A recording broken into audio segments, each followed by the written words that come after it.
Ola, que tal? Benvidos a unha nova entrevista en Diario da Arousa. Hoxe está con nós Gustavo Ferreiro, que é o representante de SEO BirdLife, que é a Sociedade Española de Ornitoloxía. Bos días, Gustavo, gracias por vir ata aquí. Hola, bos días. Bueno, contame un poquinho como comezaches ti a interesarte polos paxaros, polas aves.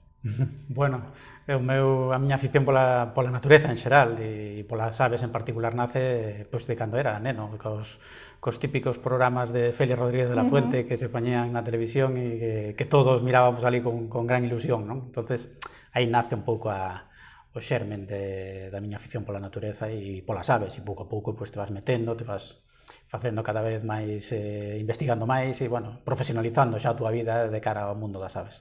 E que é o que ten para engancharte tanto, non? Porque, así de principio, alguén que somos extraños a este mundo, pois, observar paxaros, observar aves, podes parecer aburrido, non? Pero seguro que non é nada aburrido. No, todo o contrario. De feito, quizás sexa a afición que máis engancha a natureza, non? A nivel mundial, xa non só en España, O sea, hai moitísimos aficionados ás aves e... hombre, nace un pouco nos países anglosaxóns, non? O sea, Inglaterra, Estados Unidos, todos estos, Canadá, todos estes países que salen moita natureza e utilizan as aves como canal para conectarse coa natureza. E ao final é a maneira máis sinxela, As aves son animales que se deixan ver, que son coloridas, que cantan, que atraen a atención da xente. Entonces, quizás sexa o grupo animal máis fácil de conectarnos coa natureza. E tedes moitos socios, tedes moita xente aficionada que quere poñerse en contacto con vos, entrar pois, nese ambiente? Pois sí, a verdad que cada vez máis, O sea, en SEO BirdLife ahora mismo en España temos en torno a 26.000 socios, o sea, algo máis, superamos esa cantidade. E é verdad tamén que nos últimos anos se nota un incremento importante, o sea, hai unha demanda da xente de sair ao campo, de facer actividades con aves, de coñecer lugares, non? Nos entornos naturais. Unha das patas da nosa asociación precisamente esa, non? A divulgación, o dar a coñecer. Ao final, nos pretendemos conservar aves, non? E a conservación das aves ten moito que ver con que a xente as coñeza, pida, non? Demande dos nosos políticos que se fagan políticas de conservación directas, non? Entonces, a divulgación e sacar a xente ao campo e dalas a coñecer é fundamental. E por que crees que nestes últimos anos hai máis demanda? Pois non o teño moi claro. É certo que a raíz da pandemia se notou ese incremento potente. Antes viña xa facéndose un incremento, pero, bueno, quizás máis lento, non? Aí notouse unha diferencia grande. De feito, nós, cando facemos unha actividade aberta de divulgación gratuita para sacar a xente ao campo, sempre se nos cubren as plazas en un momento. O sea, poñemos grupos non moi grandes, tampouco queremos incidir negativamente despois no medio ambiente, entonces poñemos grupos de en torno a 20 persoas e nada, nas primeiras horas, no primeiro día, se completan sempre. O sea, é unha actividade que ten moitísima demanda, non? E que tipo de xente vai a esas actividades? De todo tipo. Non hai un perfil claro, non? O sea, veñen desde rapaces, familias, pais con nenos, hasta xente xa xubilada. O sea, temos de todo. Non hai estudiantes xa tamén ligados a ciencias destas relacionadas co medio ambiente, pero bueno, é que hai de todo tipo, non hai un perfil moi definido. E que zonas hai por aquí nesta contorna, pois na comarca do Salnés, interesantes para ir a observar aves? Bueno, temos o mellor humedal de Galicia e do norte de España, O sea, temos unha zona moi rica. O espacio natural en concreto ten o nome de Complexo Intermareal Umia Grove, bueno, un pouco máis, o nombre é un pouco largo, non? Pero que ven sendo toda a ensenada do Bao, que colle bastantes concellos, colle o Grove, colle Sanxenxo, colle Cambados, chega a Illa da Arousa, de feito, Carreirón, vertece a Illa da Arousa. O sea, ten parte de mar, ten parte de lagoas interiores, na zona de Sanxenxo, Rouxique, hai unhas boas lagoas interiores, ten unha lagoa costeira na zona do Grove, que é a Lagoa da Bodeira, e ten unha parte de dunas, de costa, de playas, que tamén está integrada en ese espacio natural. O sea, é moi diverso e de aí a riqueza despois faunística que ten. E que tipo de paxaros, de aves podemos observar ali? Porque creo que non sabemos o que temos, non? No, por eso. Creo que se nos sacar da gaivota xa pouco máis sabemos, non? Sí, a verdad que é un humedal, entonces dominan as aves acuáticas. Hai outras que non son puramente acuáticas, pero a maior parte son acuáticas. Que tipo de aves? Pois sobre todo aves que comen, que se alimentan nos limos, non? O sea, as que chamamos nos limícolas. Aves que veñen sobre todo no inverno, fuxindo dos fríos do norte europeo, veñen aquí a pasar os meses todos duros do norte europeo, entonces están aí en todos esos intermareais grandes de Dobao, o sea, cando se retira o mar e quedan unhas grandes zonas de fango, de limos, pois aí se meten as aves a alimentarse. Tamén hai moitísimos patos, o sea, distintas especies de anátidas, ardeidos, o sea, garzas, garcetas, os cullereiros, aves grandes xa con os peteiros moi longos que meten aí na auga para filtrar, que máis? Algúnha rapaz, temos aquí a pescadora, por exemplo, que ven a pasar o inverno aquí, e temos algunha limícola incluso que se queda a reproducirse, que se queda a criar, non? Desde SEO levamos moitos anos traballando, por exemplo, coa píllara das dunas, non? Que se coñece cada vez máis, menos mal, e que cría nas nosas praias máis ou menos ben conservadas, con algo de cordón dunar, e aí levamos un traballo de conservación importante con esta especie, non? E que tal están? Que tal é o seu estado? Están ben? Notades que hai menos? Bueno, ahora estamos con un proxecto precisamente que traballamos con ela, o proxecto chamase, denominámoslo proxecto biocosteiro, porque traballamos un proxecto Interreg entre España e Portugal e pretendemos que en toda a costa norte de Portugal e Pontevedra traballar con estas especies que están sufrindo moitísimo, sobre todo polo turismo masivo que a veces destruye espacios naturais ben conservados, como con estas playas que teñen duna e tal. Entonces, este proxecto buscamos esa convivencia, buscamos o conservar estas especies que están asociadas a estos lugares e que non teñen outros donde poder vivir, pois implicando tamén aos concellos, implicando a sociedade, implicando as administracións para que se poidan facer políticas de conservación e un turismo un pouco máis respetuoso con este tipo de hábitats. Bueno, levamos xa algún tempo traballando con él, non está rematado, por suposto, pero estamos vendo implicación e vendo que xa se van avanzando con cousas. Sí, parece que nos vamos concienciando un poquinho máis de que o planeta non é só noso, non? Que os animais tamén teñen dereito a estar aquí. E se pode convivir, o sea, que tampouco hai que pensar que hai que excluir unha cousa ou a outra, sino que se pode convivir, o que pasa que hai que respetar certas normas e aí temos que aplicalas todos. Claro, porque que comportamentos, por exemplo, que podemos ter nós nesas areais son prexudiciais para as aves? Bueno, nos areais que teñen especies criando, as especies cando crían é o momento máis crítico, máis sensible, non? Para eles porque van a criar os seus poliños e aí teñen moito estrés, non? Pola presencia humana. Entonces, limitar en certos lugares a presencia onde hai niños, e eso é moi sinxelo porque o que se está facendo con eso é balizar xa en torno ao niño e facer un perímetro de protección, co cual a xente non ten nada máis que facer que respetar eso, o sea, non saltar o perímetro que se indica. Respetar tamén a prohibición de levar mascotas ás praias, o sea, un can nunha praia ou un gato, un animal, é un depredador máis que lle estamos sumando a estas especies. Entón, a presencia de cans en estas praias está prohibida, xa en fechas de cría, o sea, na primavera xa está prohibida. Respetar esas normas, basicamente. E pouco máis, e logo colaborar, o sea, colaborar no sentido de que non saltemos esas vallas, de que se vemos a unha persona, pois, hombre, de explicarlle que, oye, que eso non se debe facer. Son moi pouquiñas as parellas que nos quedan xa desta especie, por desgracia, na provincia de Pontevedra, no sur de Galicia. Sabemos que a presión turística é moi grande nas Rías Baixas, entonces aí é onde está sufrindo moitísimo estas especies que asociadas ás praias. Estarían en perigo de extinción, podemos dicir? Ahora mismo a categoría oficial, digamos, é vulnerable a nivel galego e a nivel nacional. No libro vermello das aves de España sale como vulnerable. Claro, si solo nos limitáramos a nosa provincia, sí que deberíamos declararla en peligro de extinción, que sería a categoría superior, vulnerable anterior a peligro de extinción. Pero bueno, estas categorías se fan a nivel de espacios maiores, non? En toda Galicia ou en toda España.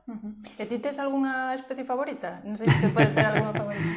A ver, esta especie en concreto, a píllara, é unha das miñas especies máis que lle teño máis cariño porque traballo moitísimo con ela e levamos moitos anos con ela. Pero realmente non teño unha sola, o sea, teño varias.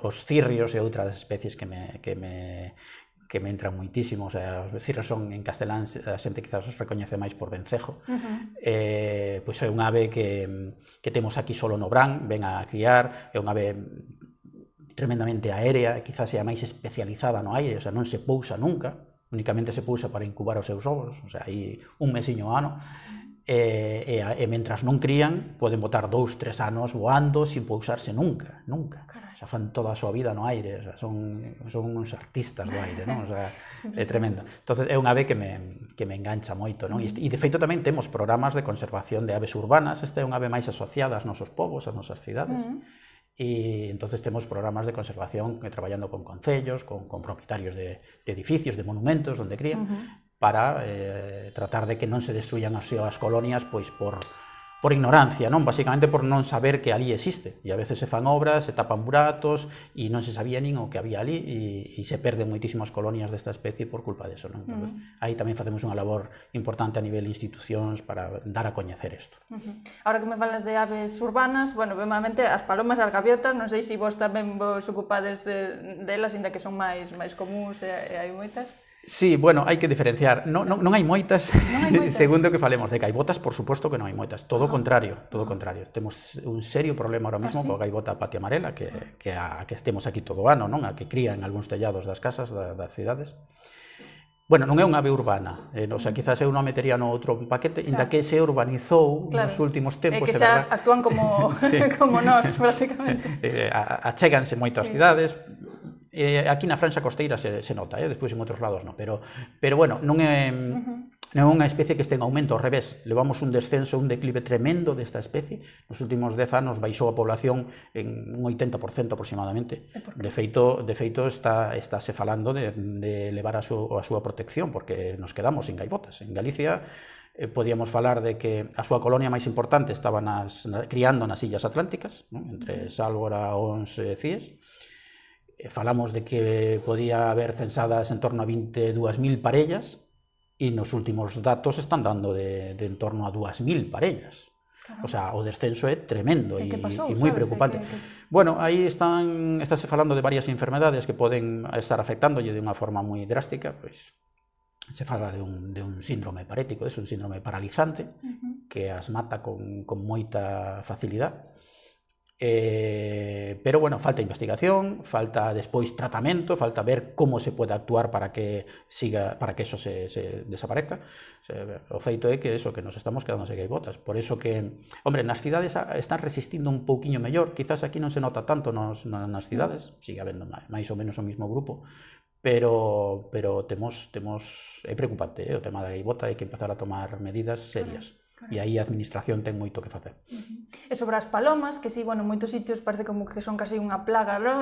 Que bueno, pois fan as súas necesidades e demais. Non sei que opinas de medidas que se queren tomar, pois un pouco drásticas, non? Para reducilas. Bueno, a ver, a paloma é un animal, a paloma esta que nas cidades é unha paloma, é un animal doméstico xa, non é un animal silvestre. Nós é verdad que traballamos con animales silvestres nada máis, con aves silvestres non traballamos con animales domésticos.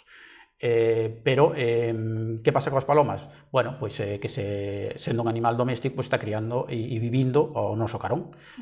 Antes había palomares onde se alimentaban porque comíamos palomas, comíamos pichóns e era unha fonte de alimentación máis. Cando eso se abandona, pois elas se buscan a súa vida no mesmo entorno, nas cidades.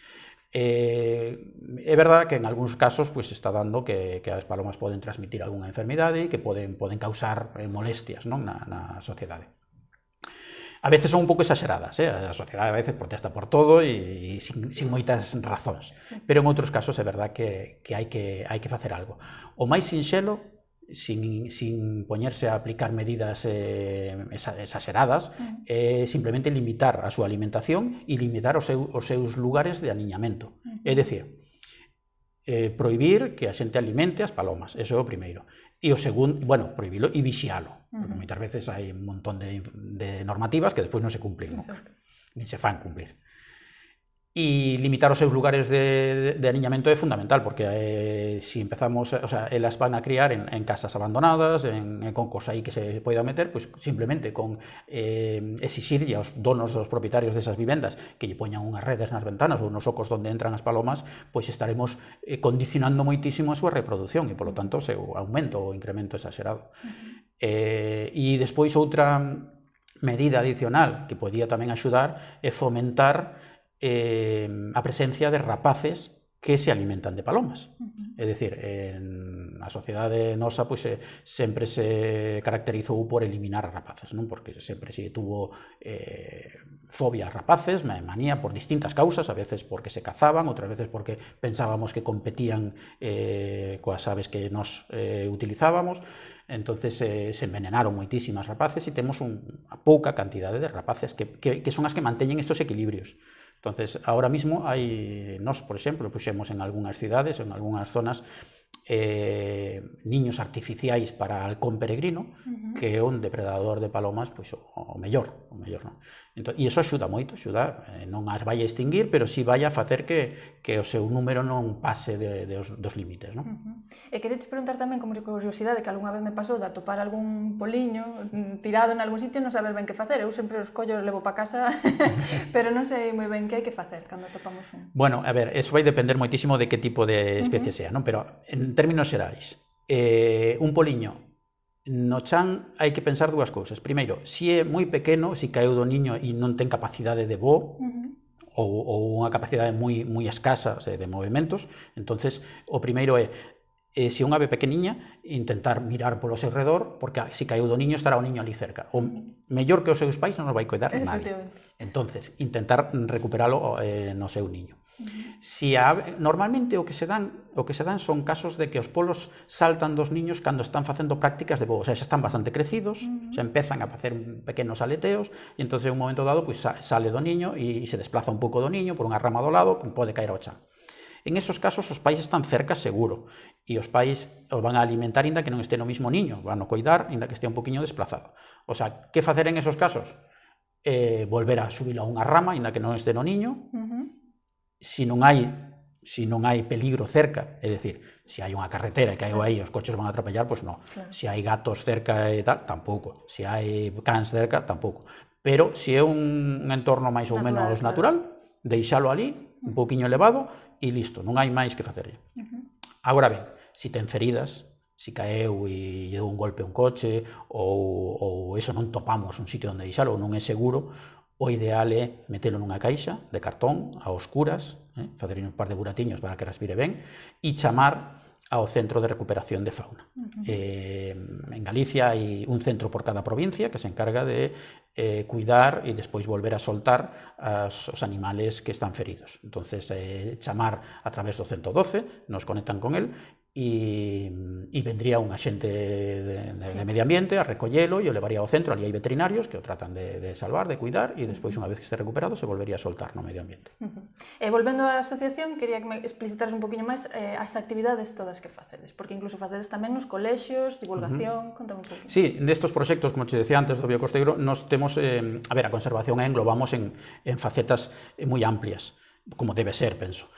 Unha é o estudio científico, claro, entonces estudiamos, vemos cales son as necesidades de conservación para despois poder aplicalas. O sea, esa parte científica sempre existe, pero despois existe unha parte de divulgación, de concienciación, na que pretendemos involucrar a sociedade e aos usuarios de cada lugar. Antes falábamos da pillera das playas, pois hai que involucrar a xente que vai á playa de que hai que respetar certas cousas, non? Entonces, os habitantes da zona. De aí que os colexios é fundamental. Os rapaces son o futuro da conservación. Entonces, temos que darlle a información e temos que traelos ao noso equipo, non? Temos que facer deles pequenos naturalistas. Entonces, os colexios é fundamental traballar con eles, pero tamén adultos, e despois hai unha terceira parte, digamos, importante, que é traballar coas administracións cercanas, non? Pois os concellos que teñen competencias, pois, eu que sei, en limpeza de playas, pois hai que traballar con eles, involucrarlos e sobre todo, formalos tamén, decirlles que se pode facer, que non se debe facer para evitar pérdida de especies. E entonces é un conxunto de cousas, administracións, rapaces, sociedade en xeral e, por suposto, estudio e ciencia, que hai que facer moita ciencia. Estes roteiros que me contabas, cada cantos facedes, como pode a xente inscribirse?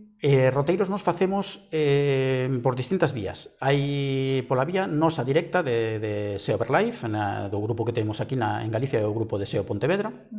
Hai blog, hai Facebook, hai varias maneiras de conectar con nós.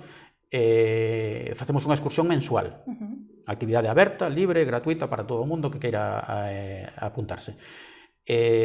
Facémolas por distintas zonas, non nos limitamos únicamente ao noso lugar, sino que tratamos de dar a coñecer lugares tanto de costa como de interior, como humedales, como de montaña, vamos un poquinho a distintas zonas. Esa, polo menos unha ao mes. Despois temos convenios con algún organismo, por exemplo, coa Diputación de Pontevedra. Tamén facemos excursións ao longo do ano, 7 ou 8 excursións tamén a distintas zonas da provincia. Tamén son excursións abertas, gratuitas, e que se poden inscribir a xente, eso. O que dixen ao principio, as plazas son as que son e hai que ser rápidos. E despois facemos actividades en colexios e con adultos tamén, a veces de voluntariados, non só de excursión en sí, sino xa de manexo de hábitats, de voluntariados para eliminar especies exóticas invasoras, para eliminar residuos, e aí esos voluntariados ou esas actividades con colexios tamén xa non teñen unha regularidade concreta, sino que as vamos organizando en función de datas, de posibilidades de uns, de outros, hai épocas do ano que son boas e outras que non tanto. E para estas saídas, recomendades algún material? Hai que levar algo? Prismáticos? Algo? Sí, a ver, digamos as ferramentas básicas serían prismáticos, guías de aves. Nos, en algúns casos, facilitamos o préstamo deste material, o sea, prestamos unha guía, prestamos uns prismáticos, levamos tamén algúns telescopios nós para que a xente poida pasar por eles e poida disfrutar deles, porque os telescopios xa teñen un alcance moito maior que os prismáticos. E basicamente eso, podemos apoialo se queremos cunha cámara de fotos, pero xa non é o máis importante, digamos, non é o prescindible. Con uns prismáticos e unha guía de aves, suficiente. E pasouche algunha vez de ver algunha ave que dixeras ti, ostras, isto aquí, que... Bueno, eso sí, todos os anos ocurren, non? O que solemos chamar rarezas, non? Que aparece un ave que é rara para o noso lugar, polo que sexan por ventos potentes, polos climas, polo que sea, pois apareceu aquí, porque se desviou o mellor na súa migración e aparece aquí cando non debería estar. Entonces, sí, sempre che dá este... Claro, te dá esa sensación de, ostras, isto non toca. Pero aparecen, sí, aparecen todos os anos, no inverno, sobre todo, cando as aves están migrando. Sabes que hai dúas épocas no ano importantes na migración, na fase de post-reproductora, o sea, agora, cando terminan de reproducirse, no agosto xa empezan a moverse as aves do norte, baixan hacia o sur, non? Entonces, aí hai unha boa época de pasos migratorios e despois hai outra que é cando termina o inverno arranca a primavera. Entonces, aí termina o inverno, mes de febreiro, marzo, máis ou menos xa, empezan a moverse do sur hacia o norte. Co cual temos esas dúas fases aí... Serían eses dous momentos os mellores para intentar observar, claro. Aves raras, digamos. Despois, ao longo do inverno, temos as que xa se van a quedar aquí, veñen novas, pero se quedan aquí, e ao longo da primavera e verán temos as outras migradoras, digamos, de África, que veñen a criar aquí. O sea, que temos aves en todo o ano, o sea, que non hai momento que sea malo. Bueno, xa para ir rematando, quería preguntarche, pois, que che aporta a ti estar en contacto ca natureza, porque igual, pois, o que decías cos nenos, podes transmitir isto a outra persoa que tamén se aficione como a ti ás aves ou aos animais en xeral? Bueno, a ver, a natureza que nos aporta, a min me aporta todo é casi unha forma de vida. Non só porque sabes que estás axudando a conservar, non? E a que non se extingan especies ou hábitats, sino porque te enche, non? Porque toda a túa vida xira en torno a eso, non? A natureza é o que nos conecta, non? Con nós mismos, non? Nós, ao final, somos animales tamén, que necesitamos de natureza. Entonces, para min é unha conexión directa, non? Con todo, non? Bueno, pois deixámoslo aí. Moitísimas gracias, hoxe, por vir ata aquí, Gustavo. Gracias. Gracias a vostedes tamén por estar aí. Vémonos na próxima entrevista. Gracias.